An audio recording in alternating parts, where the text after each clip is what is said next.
ישיבה הולך עם תספורת מעליות. זה תספורת של גוי, של יהודי? גוי. תספורת שוקו וניל. זה יהודי או גוי? גוי. בלורית זה תספורת של יהודי או גוי? גוי.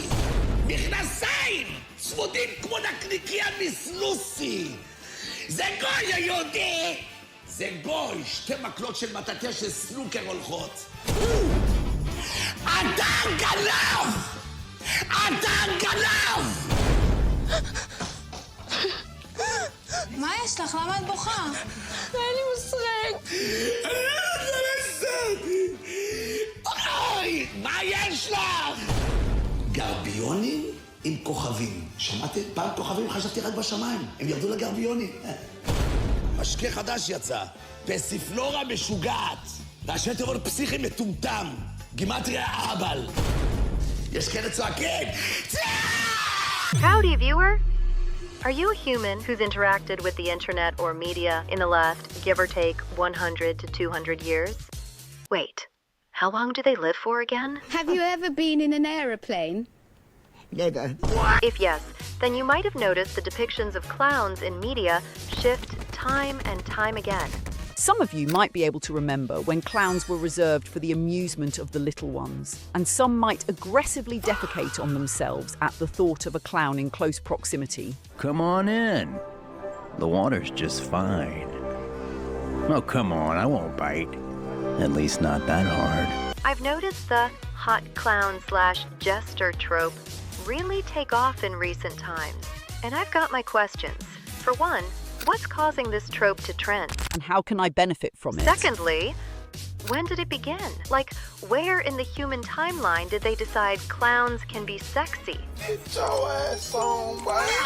Get your goddamn ass. I need to find out. We need to find out. That's you and me. In today's episode, we'll be tracing the unlikely chain of events that turned one of history's oldest symbols of comedy into one that provokes fear and perverse fascination. We'll uncover the people, trends, and industries that quietly reshaped how the world saw clowns and who stood to benefit from it. And how do I benefit from it? In my search for the earliest recorded instances of spicy clowns in human history, I found myself in ancient Egypt. Yeah, clowns were juggling and exhibiting their acrobatic prowess as early as the 5th Pharaonic dynasty. But I don't know, this just doesn't scream thirst trap, you know? Damn! Central to this early form of entertainment were people the ancient world treated as spectacles before they treated them as human beings, the pygmies. These were people of short stature, often from neighbouring African countries, who were brought in as performers largely because they were visually unusual to the audiences watching them. How about we move on to a time period that's a bit more familiar and hopefully less bigoted? The Middle Ages! Yay! Shut the fuck up, you cunt! Where the court jester first appeared. The jester was an entertainer employed by the ruling noble class. Their role was to mock and ridicule, be it themselves or whole kings. Ah, the good old days, when you had to pay someone to flame your shit. He look like Buzz Lightyear. Okay, I'll be that. To infinity. Can I stand up? Jesters were even allowed to break strict religious taboos that normal men would lose their heads for, mainly due to the ideology that they represented truth wrapped in absurdity. A funny, crazy person to laugh with and at, and not one to take seriously for the most part. This was at a time when humanity had not even yet put up for debate the case of freedom of speech. The freedom of anything, really. So, tomfoolery was some kind of loophole to get away with criticizing the king and living for it. That's unexpectedly based, can't even lie. At this point, I thought I'd cracked it. Rebellious, charismatic, funny, confident enough to mock the most powerful people alive. Maybe this was where the attraction started. Maybe this was when people started to feel like betting them. Except that just wasn't the case. Joseph Grimaldi is the absolute legend in clownery. He transformed the clown into something much bigger than intended. Grimaldi's clown is the reason why any role loosely related to the circus, theatre and performance is being generalised as a clown in the first place. Before Grimaldi, the clown wasn't really a standalone character. The stars were often romantic leads, heroes, or trickster characters like Harlequin. The clown's purpose was simply to make people laugh between the important parts. But Grimaldi's clown was very different, very visible. She was a fairy. Instead of being the side character, his clown became the highlight. Perhaps his most lasting innovation was his makeup. He popularized the white painted face, oversized red lips, exaggerated eyebrows, and dramatic cheek details. Theaters had poor lighting. Expressions needed to be visible from the back rows. Ironically, a practical theatrical solution became the universal visual language of clowns for the next 2 centuries. Another thing Grimaldi probably never anticipated was branding. His popularity exploded beyond theater. People bought illustrations, songs, printed stories, and souvenirs. His likeness became recognizable across Britain. One could argue he was among the earliest entertainment figures whose image became a marketable brand beyond the performance itself. By the end of his life, Grimaldi's body had been worn down by decades of physically punishing performances, and despite his enormous fame, he struggled financially.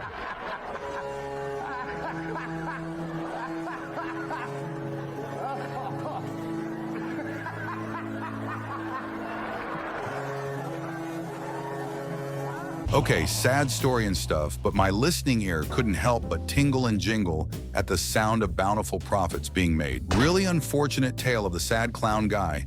No BS, this a cold world we live in. But how do I make money out of this? Like, I want that clown money, that funny money. The 20th century is when the entertainment industry made its boldest and arguably its most consequential move on the clown. They decided to own him. The project was simple. Strip out everything adult. Strip out the romance, the subversion, the tragedy, the edge.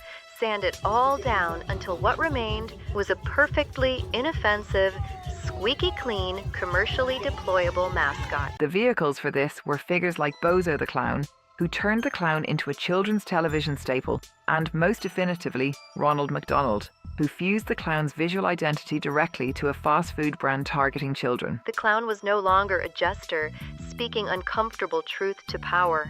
He was no longer the masked bad boy the women wanted. He was now some lad selling hamburgers to 6-year-olds. And here's the part that probably nobody in a boardroom anticipated. Also, don't McBurgers give like diabetes, or was it AIDS? Children started finding clowns, like, terrifying.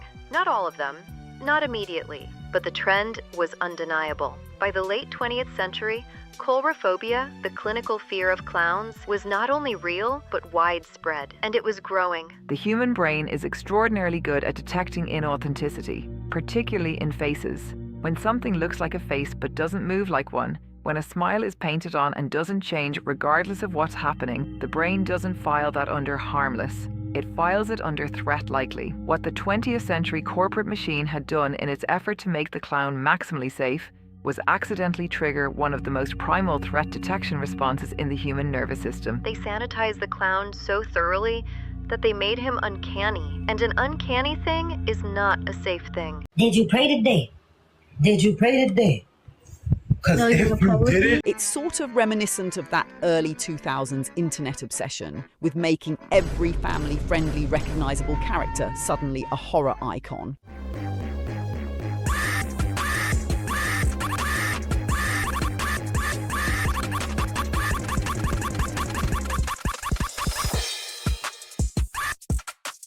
I'm Jeff the Killer! I'm Jeff the Killer! I'm Jeff the Killer! Watch out for me! I'll kill you!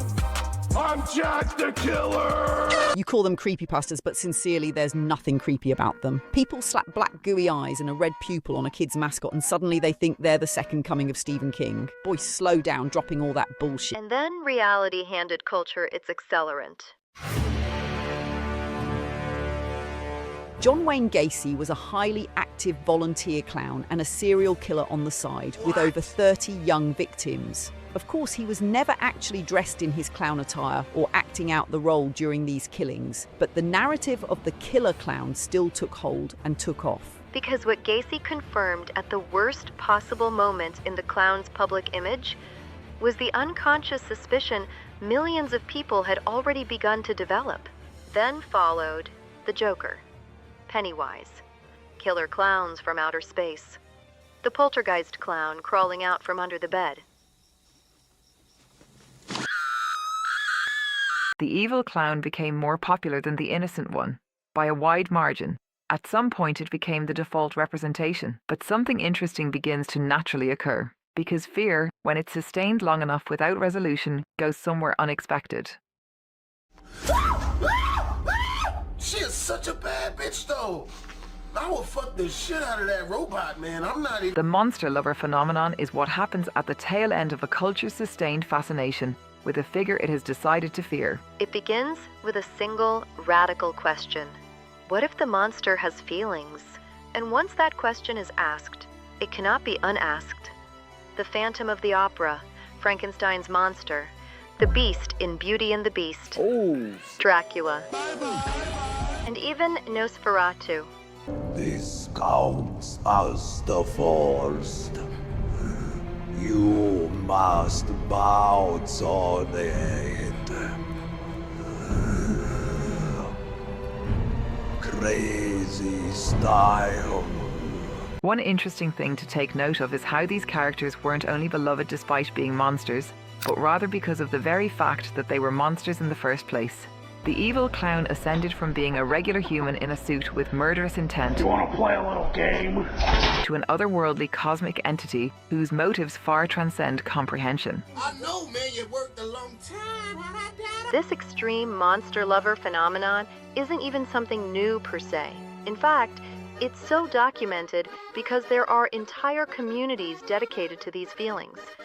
It's very interesting reading through their rationales as to why this works, especially concerning their popular smash or pass policy. The Harkness test. What? Man, come on, now get that... Is the creature mature relative to its species? Is the creature able to communicate in a cohesive way for the purpose of giving consent? And finally, does the creature possess human intellect or greater? Keep in mind, the test requires all 3 levels to be passed before the thought can even be had. So the third question immediately eliminates all animals on our own planet. You're just ruining it. Look at my lips. You're ruining it. Obviously, there are some technical flaws in this thought process, but as far as clown representation goes, almost all iterations pass the Harkness test with ease, as most remain humanoid enough to not even require it. And with the ethics out of the way, let's see how deep this rabbit hole goes.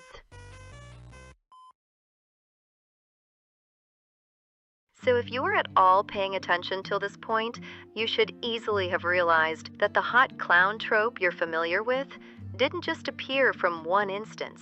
There's some context. The media had already been teaching audiences that the grotesque, the theatrical, and the strangely attractive could coexist in the same character. One of the earliest examples worth bringing up is Hisoka from HunterXHunter, with his origins in manga dating all the way back to 1998. Hisoka is, technically speaking, a clown-inspired character rather than an actual clown. He's got all the traits, though. The flamboyant makeup, playing cards, theatrical mannerisms, a matching flamboyant costume, practically all the traits. Oh, except the not being perceived as attractive one. The fan reception for Hisoka continues to remain ever so passionate, at times a little too passionate, despite the very concerning particularities he expresses within the show.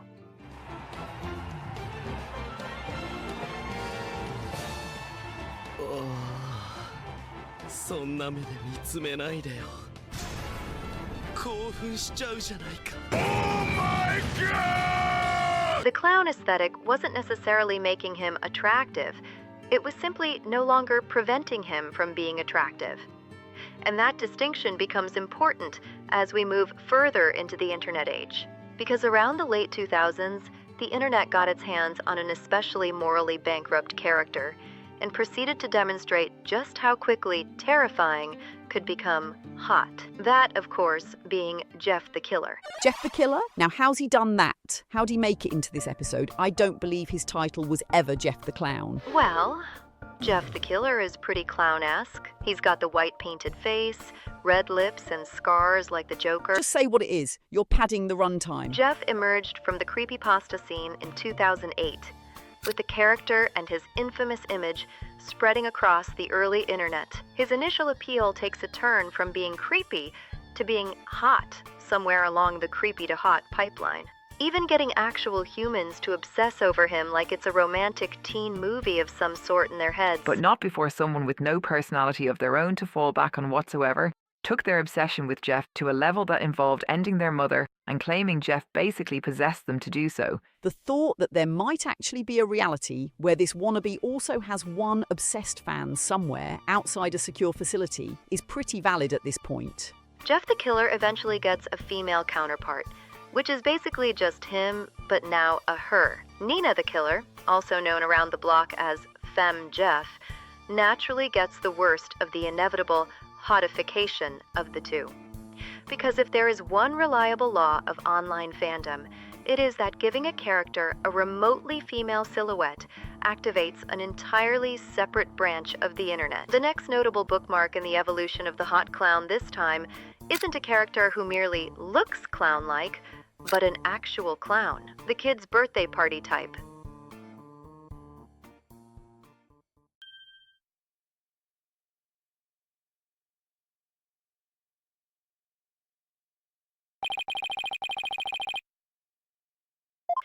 Geiru Toneido is a minor antagonist introduced in the Ace Attorney games. For about 6 years after the game's release, remained a forgotten minor character buried deep within Ace Attorney lore.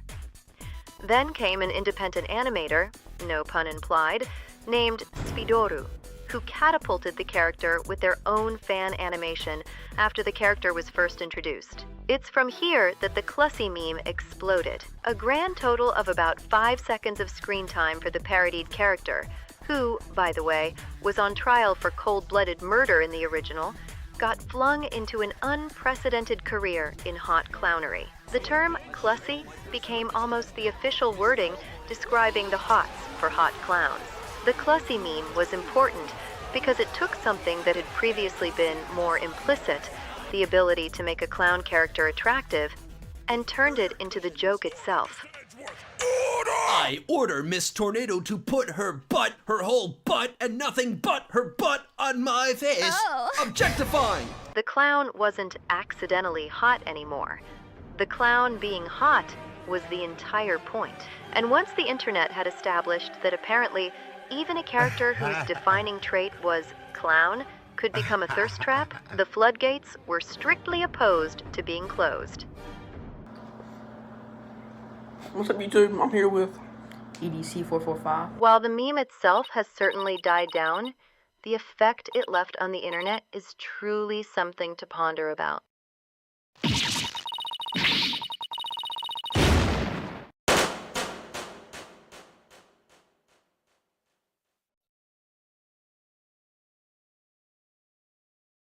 Oh, for fuck's sake, it wasn't even real. Which brings us to 2023, and a character who arguably had the worst possible combination of traits for avoiding this fate.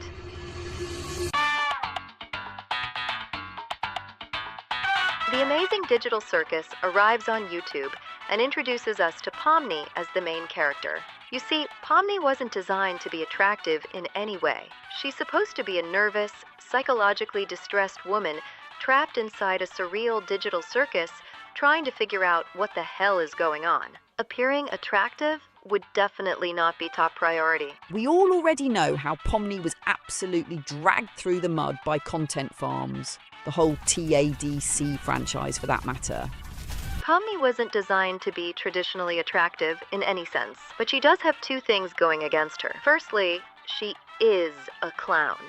And secondly, she's female. Now we move to the point where the hot clown stops being something that happens to characters and starts becoming something creators actively build around. Looking towards indie games, few recent examples demonstrate this better than The Freak Circus. Released in 2025 as a gothic horror visual novel, the game revolves around a mysterious circus and its collection of deeply questionable performers.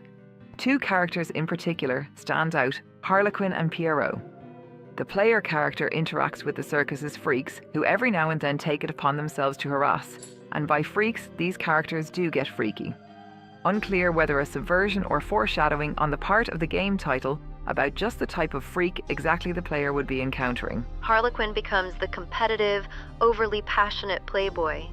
Pierrot becomes the lovesick, hopeless romantic sad boy. Their designs and personalities draw from centuries-old clown archetypes, but they're transplanted into a dark romance horror setting where the comedy has been replaced with something considerably more heated.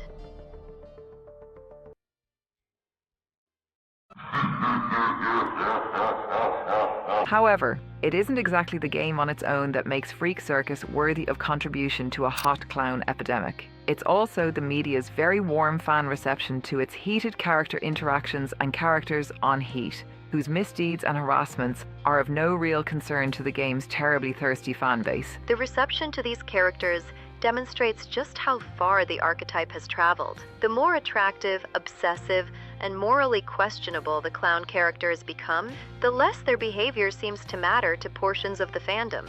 At a certain point, he's a dangerous, manipulative freak, stops being a warning, and starts being part of the sales pitch. And that brings us to perhaps the most recent evolution of the whole thing, where the clown doesn't even need to be part of a horror story anymore. They can just be hot. The recent Jester X Princess trend, popularized through the work of artist Caroline Prihodko, hoping to God my VCM didn't butcher that name, is practically the distilled version of this idea. The hot clown here is one that reflects an Arlecchino/Harlequin archetype in the form of the highly attractive bad boy jester character that pursues the attention of a princess. There's also a dash of the sad boy Pedrolino/Pierrot in there for good measure. The princess in these depictions seems to be a self-insert of the actual creator. It makes for an interesting time speculating who the jester could be in their personal life, or what they might represent. Whatever be the case, the people are and keep eating it up. Their art collection single-handedly may be bringing back into style a centuries-old tale and performance art of the reclusive rebel clown and a mistress of some social status. So, quick recap. Hisoka established the early mainstream clown aesthetics plus attractiveness combination. Jeff was just the internet turning disturbing characters into crushes. Geiru was the turning point, where the actual clown became the sexual joke. Pomni proved that this isn't confined to deliberately sexualized characters, and that even an innocent protagonist gets pulled into it. Clean up on aisle U! Freak Circus was the escalation from fans sexualizing a character to creators deliberately constructing attractive clown characters. And the Jester X Princess thing is just a hot guy in a funny hat. He's not particularly funny himself or clown-like, really. He's just got a jawline and a stupid hat with bells on it. What else could there be? I think we covered every type of attraction toward the clown. It's not like it could get into, genuinely concerning territories. Could it possibly get even... Yeah, I'm really garbage at foreshadowing, aren't I?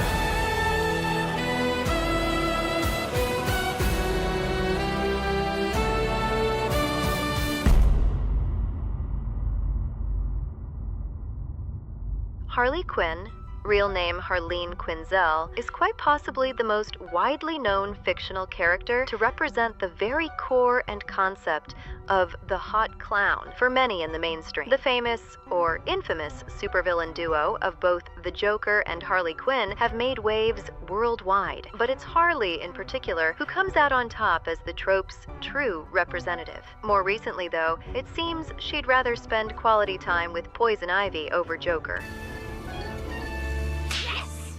There are various forms of media Harley has featured in over the many years since her inception, be it comic books, video games, animation, live action, and even in merch. Immensely impressive, really, for being known as just an ex of a main villain before her cultural come-up. Harley Quinn started off fairly family-friendly during her mainstream animation debut. In the early days, she was more Looney Tunes than Invincible. But slowly, over the years, in her evolution, she grew acquainted with a more mature audience, doing away with a lot of the slapstick shtick of her past. Harley's appeal to a kid demographic is undeniable.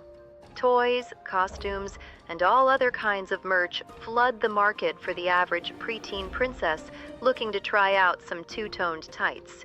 She has somehow managed, by some miracle, to remain mostly rated PG, despite all the modern adjustments prior, when every fan secretly knows that family rating as it stands today is almost surely inaccurate. Little boy ones are all grown up. Okay now, don't be getting any funny ideas. Too late. Well, that secret further gets blown right the fuck out of its unsealed containment when DC, in an unprecedented, unsolicited move, unfortunately makes a wild announcement a few years back concerning the iconic Circus act. They were to launch a comic series starring Harlequin, but with a catch. They'd shine the feature spotlight specifically on her feature where the sun doesn't. Oh, holy. It's not so bad. Smells like discipline. Harlequin, Fartacular, Silent but Deadly, was the resulting comic released to the good people of the overly taxed public. The plot, not posing a real risk of nausea, appeared to be pretty low on the priority list for DC. Debatable whether there was even such a list, with a scratch and sniff option coming along with the comic. I should be scratching my head for the fucking stupid decisions you make back at DC. This budget constraint on bright ideas went about as well as you would expect with fans of DC and Harley Quinn, and worse still for fans of clean, breathable air and not green, toxic ass gas.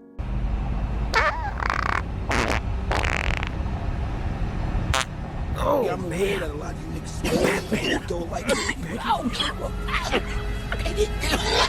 People were livid on the internet, having much to say in their numerous rant sessions on the topic.